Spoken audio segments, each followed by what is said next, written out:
네, 여러분 안녕하세요. 예, 또 유튜브를 통해서 지켜봐 주시는 많은 분들 환영합니다. 오늘 교회와 자유민주주의라는 주제로 이제 이야기를 할 텐데요.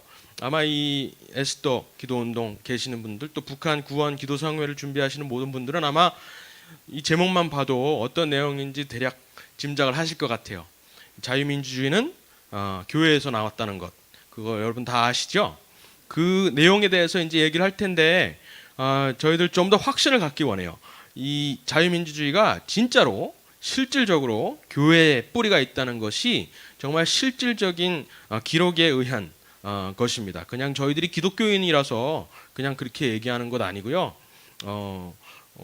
기독교의 정신, 그것은 인류 보편적인 것이고 자유민주주의도 교회에서 나왔다는 것을 우리가 분명히 알고 다른 사람한테도 설명을 할 수 있어야 됩니다. 그래서 그 내용을 몇 가지 사례를 가지고 한번 이야기를 해보도록 하겠습니다.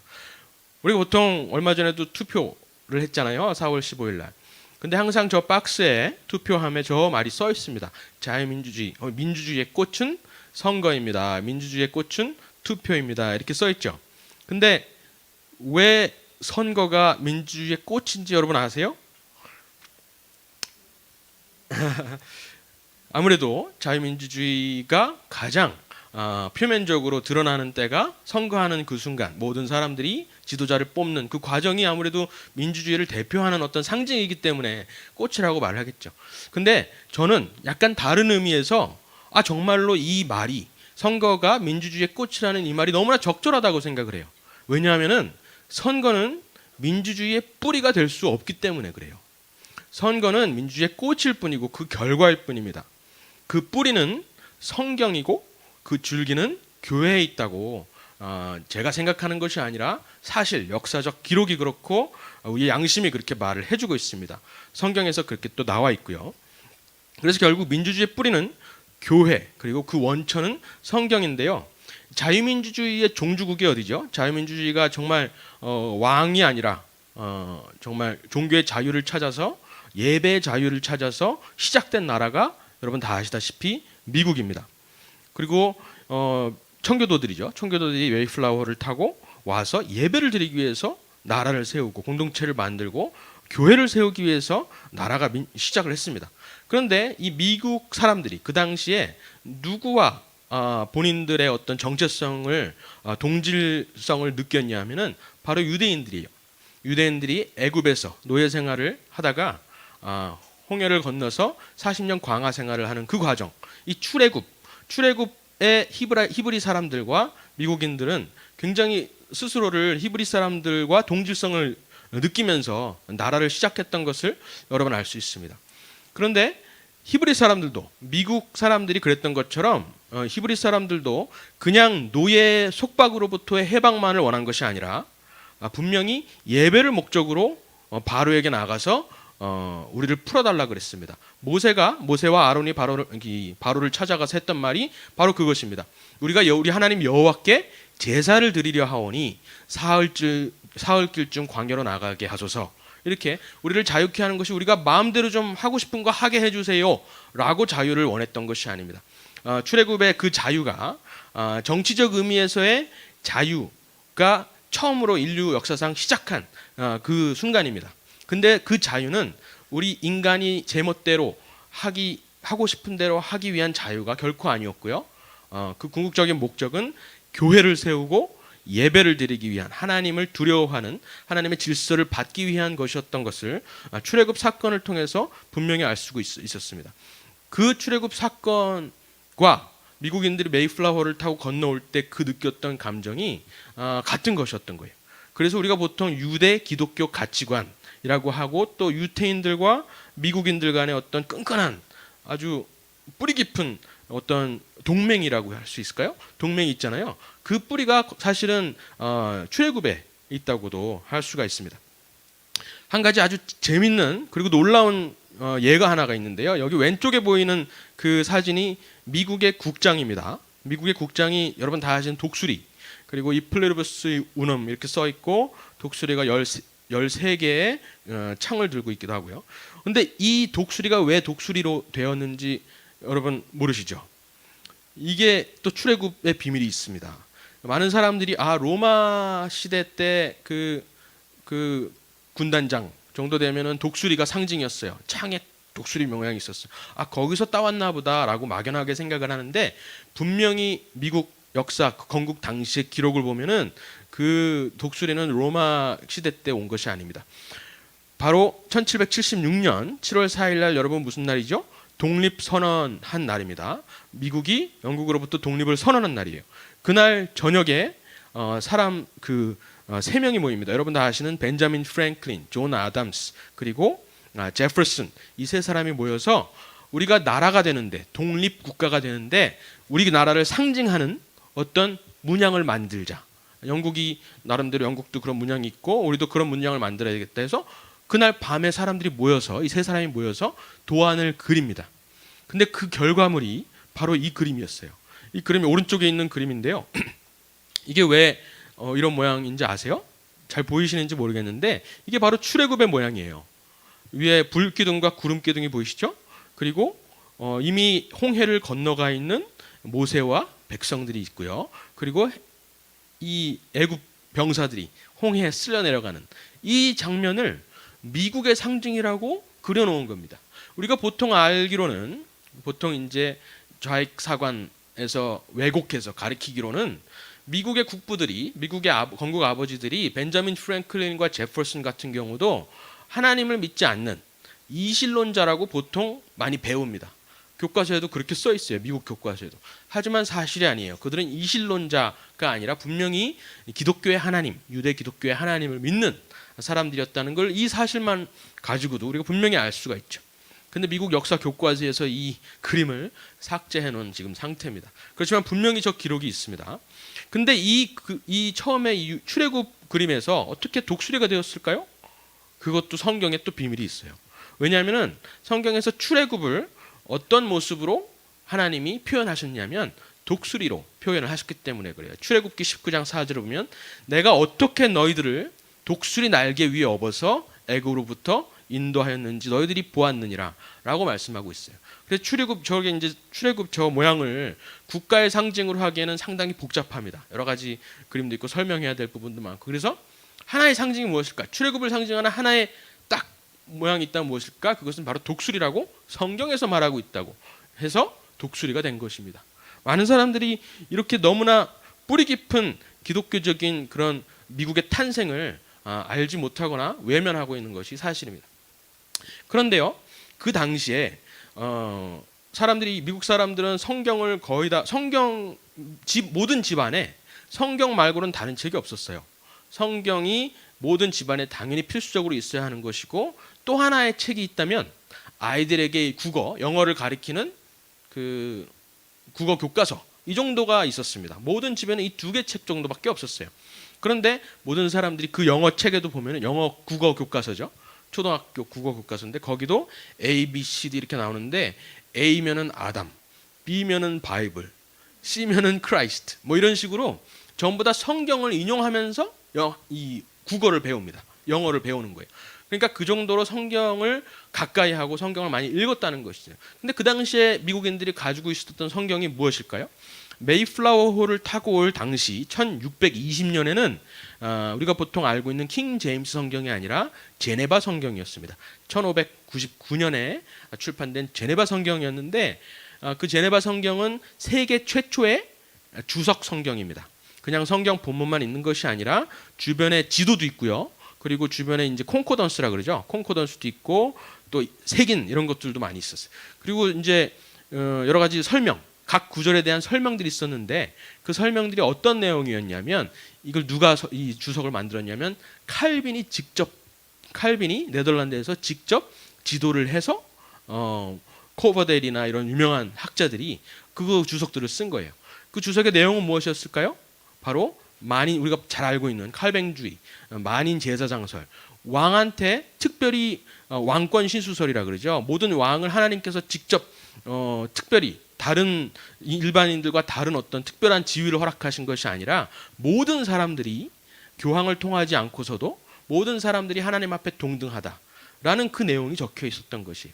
그래서 이 사람들은 성경을 읽으면서 동시에 그 스터디를, 이 주석들을 보는데 성경을 통해서 독립정신을 배우는 겁니다. 공화주의, 민주주의를 배우게 되는 거예요. 이게 칼빈주의의 사실은 기초라고 할 수 있거든요. 모든 사람이 하나님 앞에 동등하고 모든 사람이 하나님 앞에 직접 예배할 수 있다라는, 이것이 코람데오라고 하죠. 우리가 보통 그게 칼뱅주의인데, 그 내용을 성경을 통해서 뿌리 깊게 아이들부터 장년까지 다 배우고 있었다는 것입니다. 그 재밌는 것은 아까 이 사진에 보면은 미국 건국 당시에 저 출애굽을 미국의 상징이라고 했다 그랬잖아요. 근데 그 당시에 이 사람들이 가지고 있었던 제네바 성경, 1599년에 나온 그 제네바 성경의 표지에 바로 저 그림이 있었어요. 출애굽 사건의 그림이 있었습니다.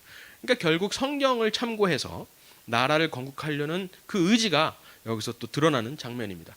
그래서 우리 기독교인 사학자가 아니라 그냥 근대 사학의 아버지라고 불리는 사람이 있어요. 독일의 레오폴드 폰 랑케라는 분인데, 이분은 어떻게까지 말을 했냐면 미국을 건국한 것은 사실상 칼뱅이다. 칼뱅 1500년대 초에 이제 종교 개혁을 함께 일으키신 사람이잖아요. 그 사람이 1776년에 미국을 건국한 거나 다름이 없다라고까지 말씀을 하신 것입니다. 그래서 여러분 저분 아시죠? 네타냐후 이스라엘 그 총리시죠. 얼마 전에 몇 년 전에 미국에 와서 연설을 하셨어요. 저희가 이제 그 의회인데요, 미국 의회인데요. 여기 중간에 통로 보이시잖아요. 그 중간에 통로를 통해서 이제 귀빈이나 대통령이나 부통령이 들어옵니다. 들어와서 저 앞에 서서 연설을 하는 거예요. 그러면서 네타냐후 총리가 이런 말을 합니다. 여러분 미국과 우리 이스라엘은 같은 뿌리를 가지고 있습니다. 그 증거가 바로 저기 있습니다. 하면서 저기를 가리켜요. 그 복도 끝에 문, 자기가 건너 들어온 그 문 위를 가리킵니다. 거기 누구 사진이 있었을까요? 누구 그림이 있었을까요? 바로 모세의 그림이 있었습니다. 그러니까 출애굽과 본인들 미국인들의 정체성이 출애굽에 있다는 것을 알고 있었고, 미국인들도 잊어버리고 있었던 그 사실을 상기시켜줬던 것입니다. 그리고 지금 이제 미국의 국장, 미국의 문양을 통해서 그 민주주의가, 자유민주주의의 종주국이 결국 성경에서 나왔다는 것을 배웠는데, 한 가지 또 아주 재미난 사례가 있습니다. 미국을 건국하기 1776년 미국이 독립하기 전에 정말 그 청교도들이 미국에 막 도착했어요. 1620년에 도착을 했습니다. 전부 다 완전히 허허벌판에서 새로운 공동체를 시작을 해야 돼요. 많은 사람들이 질병 때문에 죽습니다. 한 100명, 200명, 그리고 계속해서 들어오기 시작합니다. 그 아주 열악한 환경에서 그 중에서도 깨어 있었던 한 목사님이 계셨는데, 그분 이름이 토마스 후커 목사님입니다. 이 토마스 후커 목사님은 그 청교도들이기 때문에 왕의 핍박을 피해서 종교의 자유를 찾아서 나온 청교도들이잖아요. 그 사람들은 다들 유럽에 있는 사람들보다 다 민주주의적으로 자유민주주의적으로 깨어 있었겠죠. 그죠? 다들 하나님 앞에 모든 사람은 동등하다는 민주주의적인 생각이 있었을 거예요. 그럼에도 불구하고 그 당시에는 너무나 위험한 상황이고 열악한 상황이기 때문에 독재가 필요했습니다. 독재. 그래서 지도자를 모든 사람이 투표해서 뽑지를 않았어요. 청교도 목사님들이 모였을 때 그 중에 한 토마스 후크라는 목사님이 이렇게 말합니다. 그래도 성경에 입각한 정치를 우리가 그런 공동체를 우리가 시작하기 위해서는 우리가 지도자를 뽑아야 됩니다. 지도자를 선거를 통해서 뽑아야 됩니다라고 말을 합니다. 근데 사람들이 그거는 아직 때가 아니야. 실제로 때가 아니었죠. 너무나 위험한 생각이었습니다. 그래서 토마스 후커를 유배를 보냅니다. 여기서 살지 마시고 저희 가서 만약에 투표를 해서 지도자를 뽑고 싶으시면 토마스 후커 목사님 당신 그 회중만 데리고 가서 한번 새로운 공동체를 만들어 보세요 라고 해서 이 토마스 후커 목사님이 본인의 회중 100명 밖에 안 되는 그 회중을 데리고 남쪽으로 2주 동안 걸어갑니다. 그리고선 개척한 곳이 바로 하트포드시인데, 그게 나중에 코네티컷 주가 됩니다. 근데 코네티컷 주의 별명이 뭔지 아세요? 코네티컷 주의 별명이 아직까지도 Constitution State, 그러니까 헌법주라 그래요. 헌법주. 모든 미국의 50개 주는 전부 다 별명이 있습니다. 뉴욕 같은 경우는 엠파이어 스테이트 뭐 이런 식으로 돼 있죠. 뉴저지는 뭐 가든 스테이트, 그죠? 근데 코네티컷 주가 헌법주인 거예요. 왜 그럴까요? 바로 토마스 후커 목사님이 1636년에 유배당에서 코네티컷을 딱 도착해서 개척을 하는데요. 100명밖에 없지 아주 열악한 환경이죠. 그리고 건물을 조그맣게 교회를 가장 먼저 지었겠죠. 교회 그 자체가 넘어온 거니까. 그렇죠? 회중을 데리고 예배를 드리다가 1638년에 설교를 하나 합니다. 그 설교가 식민지 그 당시 뉴 잉글랜드에서 가장 중요한 설교로 기록에 남습니다. 그 설교의 본문이 뭐였냐면 신명기 1장인데요. 신명기 1장이 뭐죠? 신명기가 이제 뭐죠? 모세가 출애굽을 하고 광야 생활을 마치고 나서 40년을 마치고 나서 마지막에 이스라엘 백성들에게 전하는 마지막 세 편의 설교가 신명기입니다. 그죠? 그러면서 처음 1장에 시작할 때 어떻게 시작하냐면 한번 읽어볼까요? 그때 내가 너에게 말하기를 나는 홀로 너희들의 이 수백만 명 되는 이 너희들을 이끌 수가 없다. 혼자서는. 그래서 내가 너희들한테 어떻게 했냐면은 내 장인 이드로의 조언을 따라서 너희들 중에 지도자를 세웠다. 투표해서 선거를 통해서 지도자를 세우고 10부장, 100부장, 1000부장을 세워서 너희들을 다스리게 했다라는 사례를 이 후커 목사님이 설교로 들으면서 이것이 바로 이 대의 민주주의라는 표현은 안 썼겠지만 이 제도가 성경적인 제도다. 그래서 우리도 그렇게 지도자를 뽑고 공동체를 시작하자라는 설교를 하신 겁니다. 그러니까 사람들 그 중에 100명 어린아이까지 포함했을 테니까 그 100명 중에 장로분들 한 10대 명 됐을까요? 그분들이 모여서 그 설교를 토마스 후커의 목사님을 설교를 토대로 헌법을 쓰기 시작합니다. 그럼 지도자를 어떻게 뽑아야 될까? 100명 중에서 몇 명을 뽑아야 될까? 이런 것들을 쓰기 시작합니다. 그것이 바로 세계 최초의 성문 헌법, written constitution, 처음으로 글자로 써서 이것이 이 글자로 써 있는 이 법이 왕보다도 위에 있고 모든 사람들을 지배할 수 있는 정치 체제의 근원이 원리가 된다라고 썼던 것이 이제 성문 헌법이라고 그러는데 그것이 최초의 원형이 되는 것입니다. 그래서 커네티컷주가 헌법주라고 말하는 거예요. 왜냐하면 미국에 나중에 이제 독립을 하고 헌법을 만들 때 이 커네티컷 이 질서라는 그 문서를 토대로 뼈대로 해서 만들었거든요. 그리고 토마스 후커는 목사님이신데 미국 민주주의의 아버지라는 별명이 붙어 있습니다. 그러니까 그 정도로 미국 민주주의 혹은 자유민주주의의 뿌리는 어디예요? 그 원천은 성경이고 뿌리는 교회였던 것을 우리가 분명히 알 수가 있습니다. 그 신명기 그러니까 신명기의 연대 기록이 이제 출애굽기죠. 특히 이제 이드로 장인이 그 10부장 50부장, 100부장을 삼아라 했던 그 내용이 18장에 있는데요. 미국에서는 출애굽기 18장을 바로 대의민주주의의 성경적 근거라고 이제 여기고 있습니다. 근데 정말 그 당시에 사람들이 성경을 그만큼 많이 알았을까? 이것도 누가 조사하신 분이 계세요. 1776년이 미국 독립을 했고 1789년이 미국 헌법을 만든 해입니다. 헌법을 비준한 해입니다. 그런데 그 기간 1760년부터 1850년까지 한 40년 정도의 기간 동안 그 당시 미국의 모든 정치 문헌들을 한번 연구를 해봤어요. 15,000건의 정치 문헌들을 쭉 조사해봤습니다. 누구를 가장 많이 인용했을까를 연구를 해봤어요. 누굴까요? 우리가 보통 정치 철학자로 유명한 미국 건국에 영향을 미친 정치 철학자로 알고 있는 존 로크, 블랙스톤 그리고 몽테스키웨 아마 들어보셨을 거예요. 이분들이 이제 많이 인용이 됩니다. 실제로. 그런데 이분들보다 이 세 분보다 압도적으로 2배 이상 많이 인용된 사람이 있었는데 바로 모세였습니다. 그러니까 성경을 특히 모세 오경을 훨씬 더 많이 인용했던 것이에요. 그리고 그 다음에는 바울 서신. 인물로 따지면 모세가 가장 많이 압도적으로 많이 인용이 됐고 그 다음에 바울, 그 다음에 몽테스키웨, 그 다음에 블랙스톤, 존 로크 이렇게 나갑니다. 그리고 존 로크의 글을 봐도 존 로크가 Two Treatises of Government, 그러니까 통치론이라는 책을 2권을 쓰시는데요. 그 책도 보면은 거의 4페이지마다 성경 한 구절씩 들어있을 정도로 성경에 기반해서 통치론을 썼던 것을 알 수가 있습니다. 그러니까 미국 민주주의의 시작이 결국 성경에서 그 원천이 성경에 있다는 것을 분명히 알 수가 있다는 것이죠. 그래서 나중에 그 국부들 노아 웹스터 여러분 미국 영어 사전을 만드신 분 웹스터 사전 아시죠? 그 노아 웹스터가 이런 말도 했어요. 성경은 공화주의 원칙들의 최고의 원천이고 근간이다. 기독교의 가치관을 버리거나 파괴하면 공공 질서와 자유와 공화국의 기초가 흔들린다. 이렇게 말을 했습니다. 그리고 존 아담스 2대 대통령 존 아담스는 성경이 가장 공화주의적인 책이다. 이렇게 표현을 했어요. 되게 생소한 말이죠. 그죠? 공화주의적인 책이다. 이렇게까지 표현을 했습니다. 그리고 1776년 결국 7월 4일 날 독립선언 하는 그 독립선언문에도 보면은 정말로 성경의 그 세계관, 성경적 통치 질서가 너무나 고스란히 들어가 있는 것을 분명히 볼 수가 있습니다. 전부 다 읽어볼 수도 있지만 가장 중요한 이 두 번째 문단을 볼까요? 우리는 다음의 진리를 자명한 것으로 여긴다. 여기서 self-evident라는 표현이 씁니다. 자명한 것.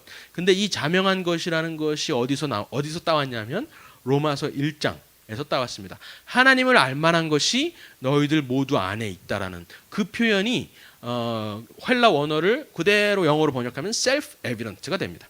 그게 자명한 것이라는 내용이에요. 그리고 모든 사람은 평등하게 창조되었고 창조주로부터 권리를 받았는데 그 중에는 생명과 자유와 행복의 추구가 있다.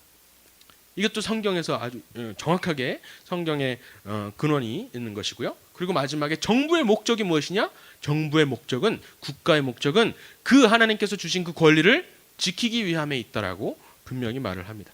그리고서 하는 말이 영국의 왕은, 우리가 지금 영국 왕을 섬기고 있는데 영국의 왕은 우리가 하나님을 예배할 수 있는 그 권리를 박탈하고 있기 때문에 이것은 바른 정부가 아니다. 성경에 입각한 정부가 아니다. 그래서 우리는 독립을 선언한다 라고 말했던 것이 미국의 독립선언문이었던 것입니다. 그런데 지금까지 미국 얘기를 했잖아요. 근데 이거 우리나라랑 무슨 상관일까라고 생각하실 수도 있어요. 우리나라는 그 뿌리로 따지면은 뭐 유교 정신이 될까요? 아니면 중국의 어떤 그런 것이 불교가 될까요? 우리나라는 그런 기독교적인 바탕이 미국처럼 많지는 않을 거 아니에요?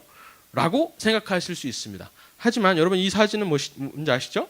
그 5월 10일, 1948년 5월 10일 날 처음으로 우리 대한민국에서 투표를 했다고 알려진 50선거입니다. 그때 이제 사진인데, 근데 대한민국도 분명히 교회를 통해서 그 민주주의 정신이 뿌리 내렸던 것을 알 수가 있습니다. 50선거가 우리가 보통 한반도에 일어난 최초의 선거라고 알고 있잖아요. 그런데 그렇지 않습니다.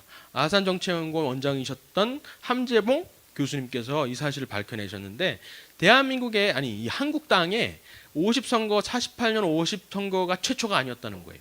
그 전에도 선거가 계속해서 이루어졌는데 어디서 이루어졌을까요? 바로 교회에서 장로를 선출하면서 이루어졌다는 것입니다. 근데 그 장로를 선출하는 것이 그냥 자유민주주의적인 어떤 그런 가치관이 없이 한 것이 아니에요. 예를 들어서 1887년에 최초 조직교회인 언더우드의 그 세문안교회, 언더우드 뒤뜰에서 교회를 시작했잖아요. 그때 2명의 장로를 선출하는데 언더우드가 너랑 하면 좋겠다 이렇게 말하지 않았고 후보를 세워놓고 성도들이 선출하게 했어요. 2명을 선출하게 했습니다. 그 기록이 그대로 있고요. 그리고 또 이것이 정말 민주주의적인 원칙에 의해서 선거에 임했다는, 그 백성들이 선거에 임했다는 증거가 있는데 1910년에 서울에서 두 번째 조직교회인 곤당교회 교회라고 있습니다. 그 곤당교회 교회에서는 백정이랑, 그 당시 조선시대 백정이랑 양반들 여럿이 장로 이제로 추대가 되는 거예요. 근데 선거 투표를 해보니까 백정이 장로로 선출이 된 겁니다. 그러니까 사람들이 그 조선시대 이 신분제라 그러죠. 신분제가 얼마나 사람들을 옥죄했어요? 그런데 교회 안에서만큼은 그 신분제를 완전히 탈피한 상태였다는 것이에요. 그리고 사람들이 교회 안에서 백정이 장로로 선출됐을 때 사람들이 안 되라고 했을까요? 아닙니다. 모든 양반들이 교회의 질서를 따르겠습니다. 밖에서는 백정일지 몰라도 교회에서는 장로님으로 섬기겠습니다라고 모두 다 순응을 합니다. 또 전북 금산교회라고 있습니다. 1905년에 세워진 금산교회인데 여기서는 한 집에서 그 집의 양반, 집주인하고 그 집의 머슴이 같이 장로로 추대가 돼요. 근데 투표를 해보니까 머슴이 장로가 됐습니다. 그러니까 장로가 되고 나서 이제 막 그 당시에 기록을 보면은 사람들이 막 어수선해져가지고 어떡하지? 괜찮나? 눈치 보고 그 집주인 약간 눈치를 보고 했었는데 장로님이 이제 집주인이 아닙니다. 당연히 교회에서는 우리 집에서는 머슴일지 몰라도 교회에서는 장로님으로 섬기겠습니다라고 말했습니다. 그분이 바로 유명하신 사진이 가려졌는데 이자익 목사님 노예가 머슴 출신이고 또 조덕삼 장로님 나중에 장로님이 결국 되십니다. 조덕삼 유명하신 분이시죠. 그리고 결국에는 아무래도 집에서 머슴으로 교회 장로님을 머슴으로 부리기가 쉽지 않으셨을 거예요. 그래서 결국 이자익 그 장로님을 평양 신학교로 보냅니다. 모든 돈을 다 대고 공부를 해서 오십시오라고 말씀합니다. 그리고 그 금산교회의 2대 목사님으로 초빙을 합니다.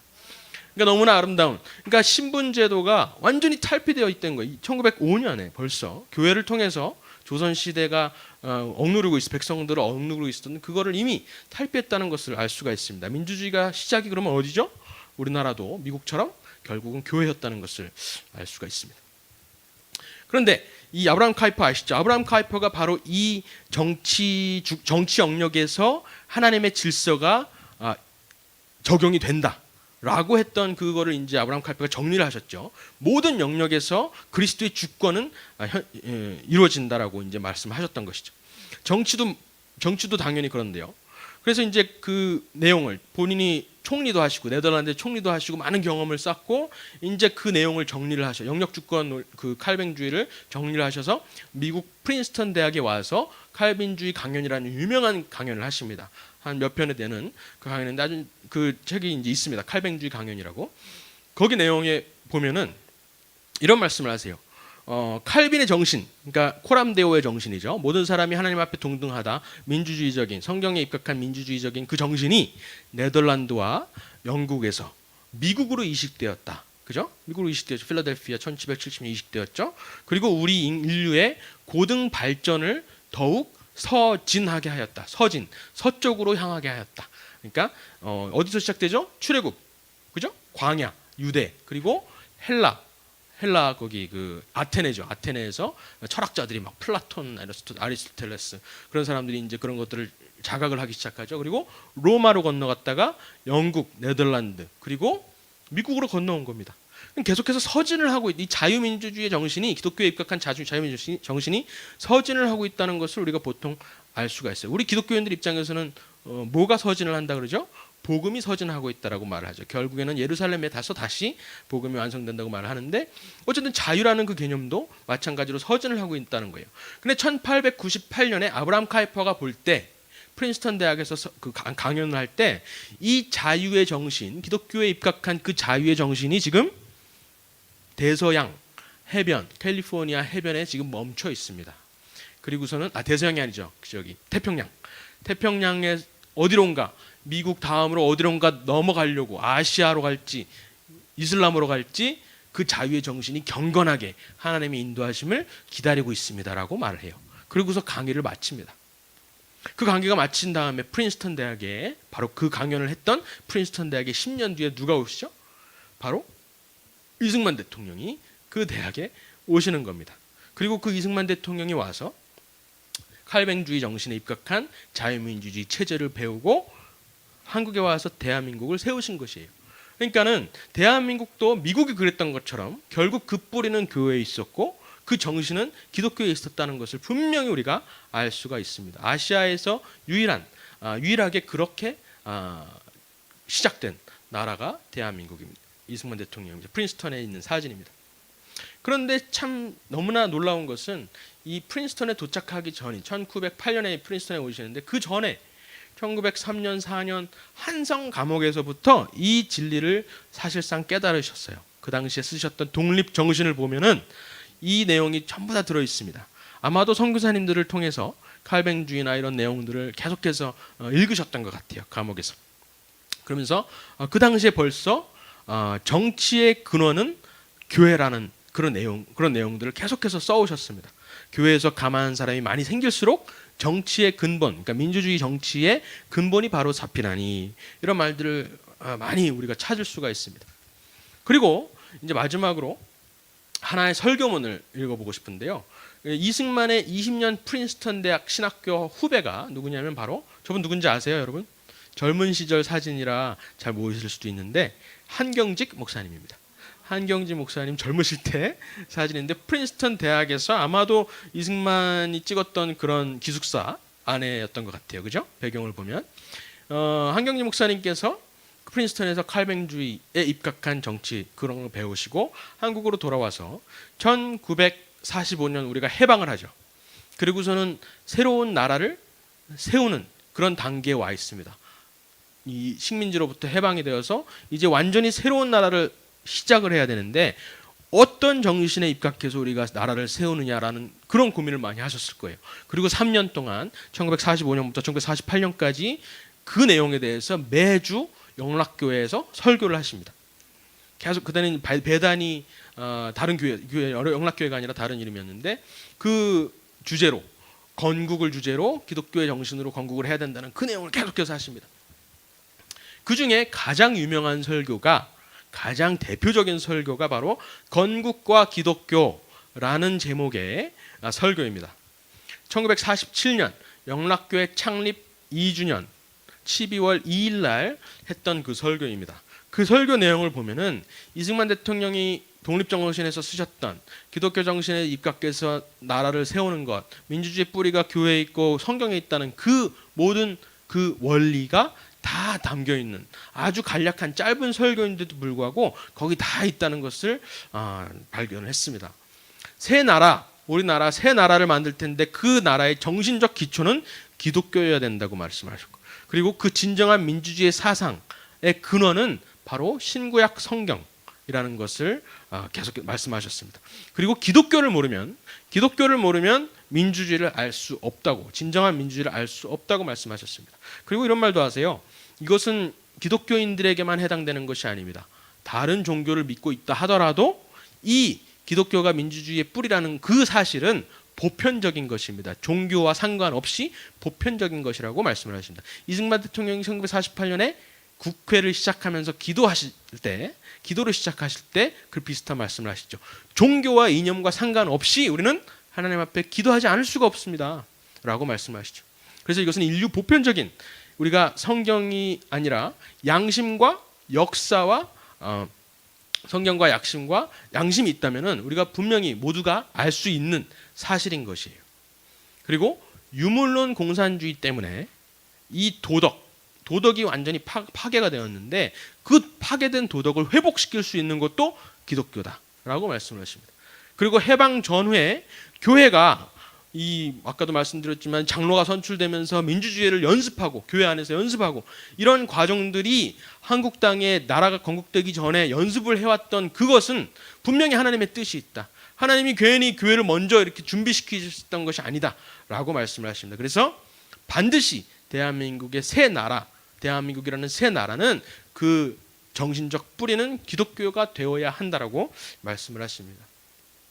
이 설교 내용이 3장인데요. 이거를 한번 읽어볼게요. 너무나 중요하고 너무나 핵심적인 내용들이 다 들어있어서 한번 다 읽어보고 싶습니다. 옛 나라가 일본에 의해서 없어진 지 40년, 새 나라가 건설되려는 이 시기에 이 새 나라의 정신적 기초를 어디에 두어야 하겠는가 하는 문제는 우리 3천만 중대 관심사입니다. 3천만의 중대 관심사입니다. 이 새 나라의 정신적 기초는 반드시 기독교가 되어야 하겠고 또 필연적으로 그렇게 될 것이라는 것이 우리의 확고한 신념입니다. 그 이유는 다음과 같습니다. 3가지 이유를 말씀하십니다. 첫째로 이 새 나라는 진정한 의미에서의 민주주의 국가가 되어야 하기 때문입니다. 독재, 전체주의를 시행하는 공산주의를 민주주의로 표방하는 이 시대에 그때도 그랬나 봐요. 독재, 전체주의를 시행하는 공산주의를 민주주의라고, 북한의 인민민주주의처럼 라고 말하는 이 시대에 더욱 그 진정한 민주주의의 의미를 우리가 확실하게 할 필요가 있습니다. 진정한 민주주의 사상의 핵심은 3가지입니다. 개인 인격의 존중 사상, 그리고 개인의 자유 사상, 그리고 만인의 평등 사상입니다. 이게 결국 칼빈주의에서 나오는 것이죠. 모든 사람은 동등하게 창조되었다라는 그 진리, 성경적 진리에서 나온 것입니다. 그리고 이 사상의 근본은 바로 신구약 성경입니다. 태초에 하나님이 사람을 지으실 때 그 형상으로 지었다는 그 신앙, 그리스도 안에서는 누구나 분열이 없었다는 그 신약의 신앙에서 나오는 것입니다. 그러므로 우리가 기억할 것은 민주주의란 꽃은, 민주주의란 결과는 기독교의 문화의 밭에서만 아름답게 필 수 있다는 사실입니다. 이 밭이 변하여 보면 그 꽃이 며칠 가겠습니까? 기독교를 이해하지 못하는 사람은 민주주의를 이해할 수 없습니다.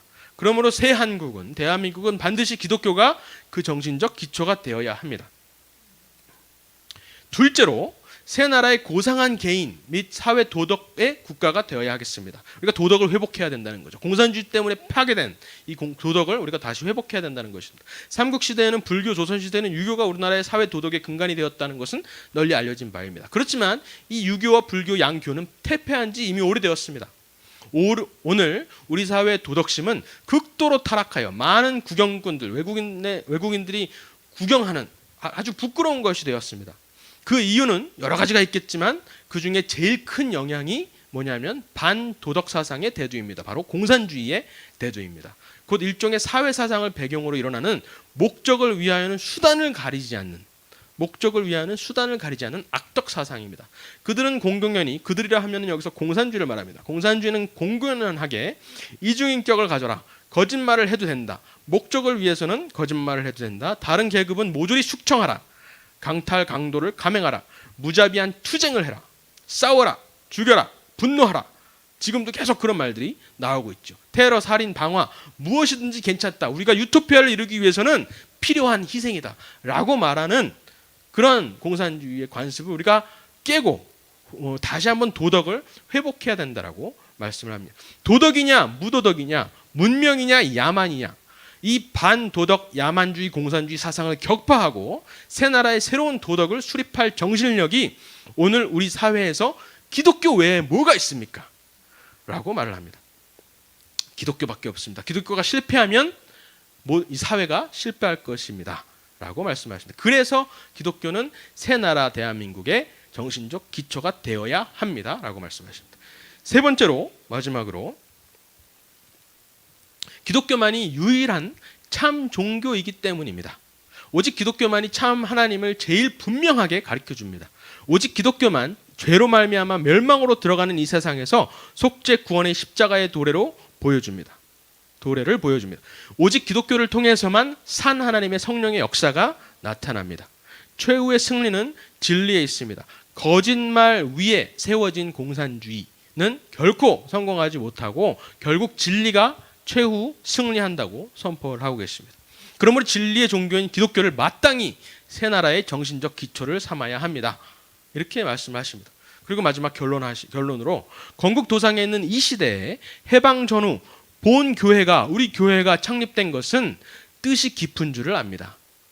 교회를 통해서 민주주의 정신을 연습하고 투표를 연습하고 조선주의가 옥죄고 있던 그 신분 사상을 격파했던 그 이유는 분명히 하나님의 뜻에 있습니다라고 고백을 합니다.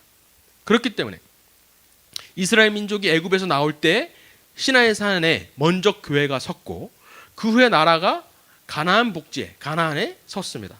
북구 유럽에서 내려오는 야만족들이 먼저 기독교의 감화를 받고 나서 지금 유럽의 제국을 만들었습니다. 그리고 청교도들이 북미에 가서 먼저 교회를 세우고 나라를 세웠습니다. 그러니까 지금까지 말씀드린 교회가 민주주의의 뿌리라는 사실을 미국뿐만 아니라 유태인들 그리고 유럽도 그러했다는 것을 말씀하고 계신 겁니다. 그리고 마지막에 조선 말에 기독교를 한국에 보낸 것은 선교사들을 통해서 보낸 것은 장차 새로운 나라의 기초를 준비하려는 하나님의 경륜이, 하나님의 뜻이 분명히 있습니다라고 선포를 하십니다. 그리고 첫 번째, 두 번째는 뭐라고 말씀하셨죠? 고로 기독교는 반드시 새 한국의 정신적 기초가 되어야 합니다라고 말씀하셨는데 이때는 될 것입니다라고 선포를 하십니다. 왜냐하면 하나님께서 교회를 이 땅에 나라가 세워지기 전에 먼저 뿌리의 토대를 만들어 놓으셨던 건 분명히 이유가 있다라고 말씀을 하셨기 때문에 분명히 기독교가 정신적 뿌리가 될 것이라고 선포를 하시는 겁니다. 한말 대원군이 버린 돌, 대원군이 기독교를 배척을 했잖아요. 기독교를 버린 그 기독교는 새한국의 영원한 머릿돌이 될지어다 라고 설교를 마치십니다. 그래서 우리 기독교인들이 우리가 보통 이제 교회를 통해서 성경을 통해서 우리 민주주의를 바로 세워야 된다고 말을 하는데 이것이 정말 그냥 막연한 우리가 기독교인이기 때문에 하는 말이 아닙니다.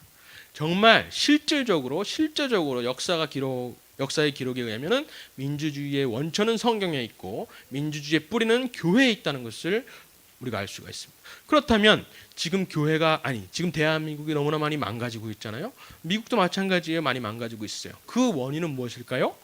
교회가 바로 서지 못했기 때문에 나라가 대한민국 근간이 망가지고 있다는 것이라고 유추할 수가 있습니다. 결국 교회가 바로 서는 것이 우리의 역할이에요.